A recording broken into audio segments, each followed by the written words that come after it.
नमस्कार। इस वक्त पूरी दुनिया में सेमीकंडक्टर की मांग तेजी से बढ़ती जा रही है। हाईटेक होते इस युग में आए दिन नई नई टेक्नोलॉजी के जरिए सेमीकंडक्टर का इस्तेमाल बढ़ता जा रहा है। आज के इस दौर में आधुनिक जीवन का सेमीकंडक्टर विज्ञान एक महत्वपूर्ण अंग है। इसका उपयोग विभिन्न प्रकार के इलेक्ट्रॉनिक उपकरणों में किया जाता है, जिससे हमारे जीवन को आसान और अधिक कुशल बनाया जा सकता है। इन जरूरतों को समझते हुए और भविष्य में इसके उपयोग को लेकर प्रधानमंत्री मोदी ने स्वतंत्रता दिवस के मौके पर बड़ा ऐलान किया और कहा कि सेमीकंडक्टर के क्षेत्र में भारत आत्मनिर्भर होगा और made in India semiconductor chips इस साल 2025 के अंत तक बाजार में उपलब्ध हो जाएंगी। तो आज साइंस स्पार्क में बात होगी सेमीकंडक्टर चिप की जरूरत, उपयोग और बढ़ती डिमांड की।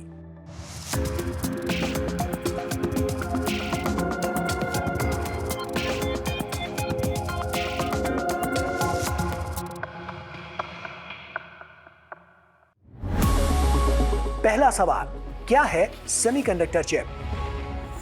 जब भी आप अपने स्मार्टफोन या फिर कंप्यूटर, लैपटॉप का कोई कमांड देते हैं तो पलक झपकते ही आपके सामने रिजल्ट होता है। ये सब कौन करता है और इसके लिए किस टेक्नोलॉजी का इस्तेमाल होता है? इस तरह के सवाल आपके मन में जरूर आते होंगे। दरअसल ये सब एक छोटी सी चिप से होता है जिसे सेमीकंडक्टर कहते हैं। सेमीकंडक्टर चिप सिलिकॉन से बना इलेक्ट्रॉनिक कंपोनेंट होता है। ये चिप प्रोसेसिंग, मेमोरी स्टोरेज और सिग्नल एम्प्लीफिकेशन में मदद करता है। आपने अक्सर micro processor, memory chips, RAM और ग्राफिक्स प्रोसेसिंग यूनिट जीपीयू के बारे में सुना होगा।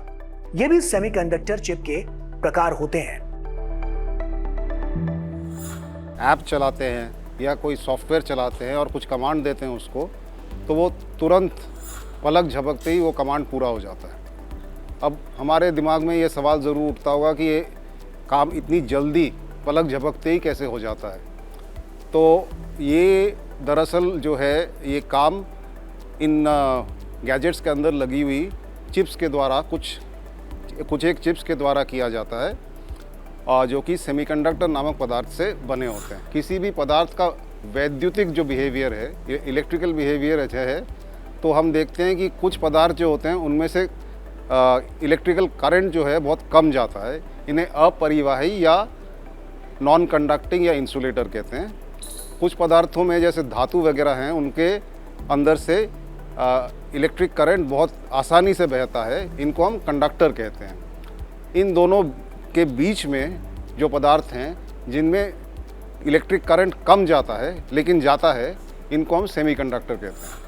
तो हमारे जो आज की तारीख में जो चिप्स बनते हैं वो इन सेमीकंडक्टर पदार्थों से बनाए जाते हैं, जिनमें सबसे मुख्य है सिलिकॉन।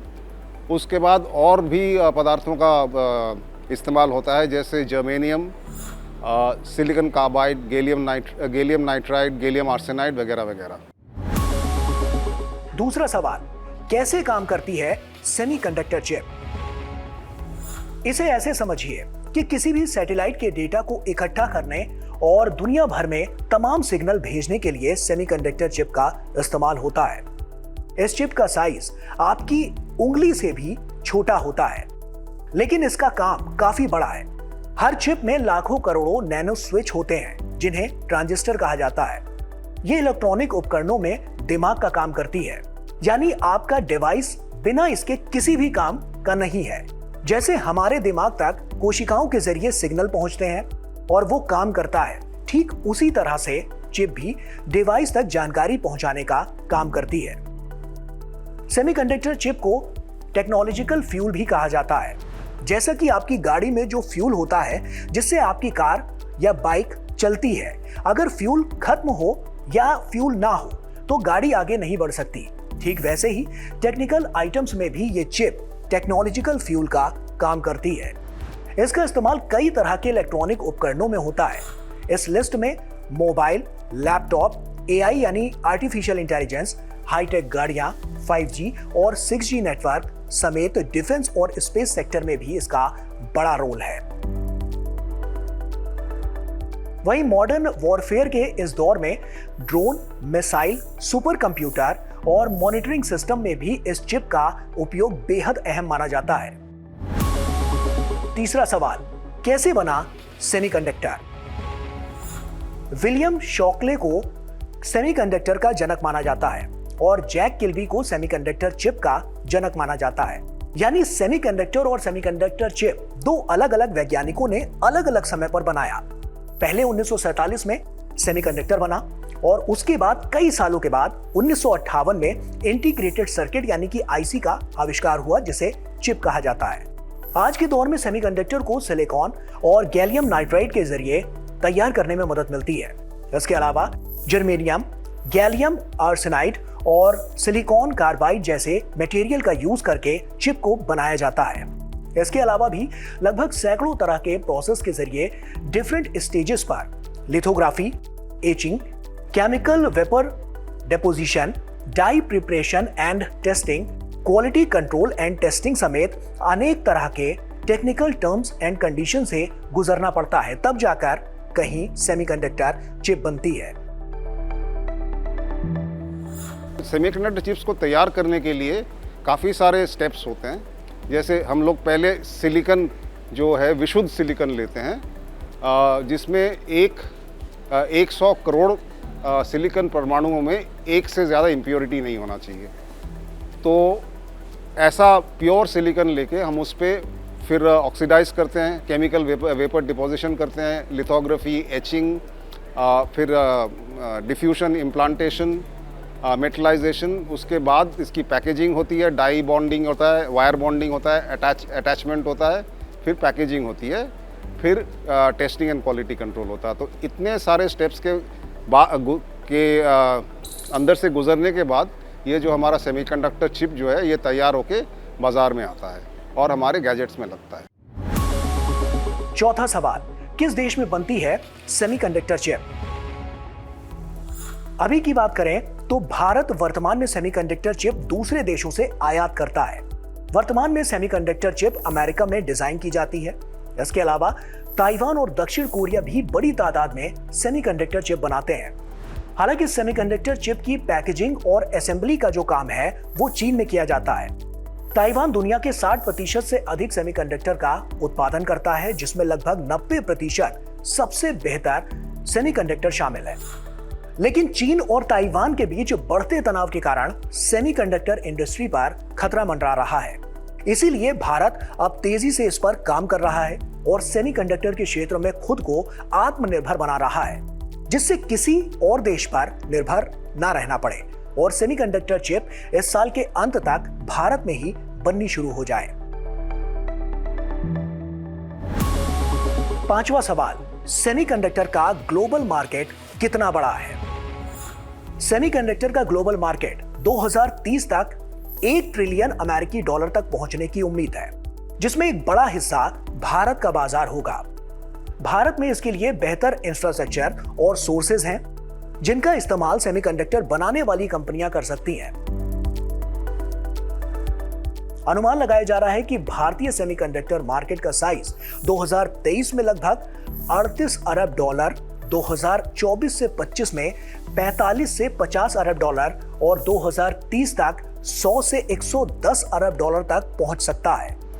अगर भारत ये टारगेट हासिल कर लेता है तो वो यूएस, चीन की कैटेगरी में शामिल हो जाएगा, जिनकी सेमीकंडक्टर इंडस्ट्री ट्रिलियन डॉलर की है। भारत का चिप मार्केट 16% ग्रोथ से आगे बढ़ रहा है, यानी 2030 तक इसकी ग्लोबल मार्केट में 6.21% तक हिस्सेदारी होगी, जिससे देश को फायदा मिलने के साथ साथ सेमीकंडक्टर के क्षेत्र में पूरी दुनिया में भारत और मजबूत होगा। अगला सवाल, भारत में कैसे बनेगी सेमीकंडक्टर चिप? भारत का इलेक्ट्रॉनिक उद्योग तेजी से आगे बढ़ रहा है और सेमीकंडक्टर इस बदलाव के केंद्र में है। सेमीकॉन इंडिया प्रोग्राम के तहत भारत को सेमीकंडक्टर इंडस्ट्री के लिए 76,000 करोड़ से ज्यादा का निवेश मिल चुका है। 2024 से 25 के बजट में भी भारत सरकार ने 3,000 करोड़ रुपए का प्रावधान किया था। बढ़ती मांग को पूरा करने और चिप के आयात इंपोर्ट पर निर्भरता कम करने के लिए सरकार ने India semiconductor mission, semicon India programme और ICET जैसी वैश्विक साझेदारियों के जरिए शानदार पहल शुरू की है। इस साल मई में देश के 2 अहम शहरों नोएडा और बेंगलुरु में 2 अत्याधुनिक सेमीकंडक्टर डिजाइन केंद्रों का उद्घाटन किया गया। ये केंद्र 3 नैनोमीटर चिप डिजाइन पर केंद्रित भारत के पहले केंद्र हैं और इस तरह से गुजरात, उड़ीसा, पंजाब और आंध्र प्रदेश में भी चिप डिजाइनिंग को लेकर नए इनोवेशंस पर काम चल रहा है। अगला सवाल, सेमीकंडक्टर प्लांट से भारत को क्या फायदा होगा? सेमीकंडक्टर चिप्स के लिए भारत विदेशों पर निर्भर है, जिससे सप्लाई चेन में रिस्क रहता है। जैसे कोविड के दौरान लॉकडाउन की वजह से चिप की कमी हुई थी और तमाम चीजें प्रभावित हुई थी। ऐसे में ये प्लांट्स भारत की जरूरतें पूरी करेगा और विदेशी निर्भरता को घटाएगा। ये प्रोजेक्ट मेक इन इंडिया और डिजिटल इंडिया को बूस्ट करेगा। भारत अब चिप्स का यूजर नहीं बल्कि मैन्युफैक्चरर भी बनेगा। इस प्लांट से लाखों डायरेक्ट और इनडायरेक्ट जॉब्स के अवसर बनेंगे। इंजीनियर्स, टेक्नीशियंस और सपोर्ट स्टाफ के लिए ढेर सारे मौके होंगे। ये प्लांट भारत को ताइवान, साउथ कोरिया जैसे देशों की लीग में लाएगा, जो ग्लोबल चिप मैन्युफैक्चरिंग के क्षेत्र में बड़े प्लेयर्स हैं। लोकल प्रोडक्शन से चिप्स सस्ते हो जाएंगे, जिससे फोन, लैपटॉप और कारें भी अफोर्डेबल हो सकती हैं और कम प्राइस पर आम लोगों को मिलेंगी, जिससे देश को फायदा मिलने के साथ साथ भारत और ज्यादा मजबूत होगा।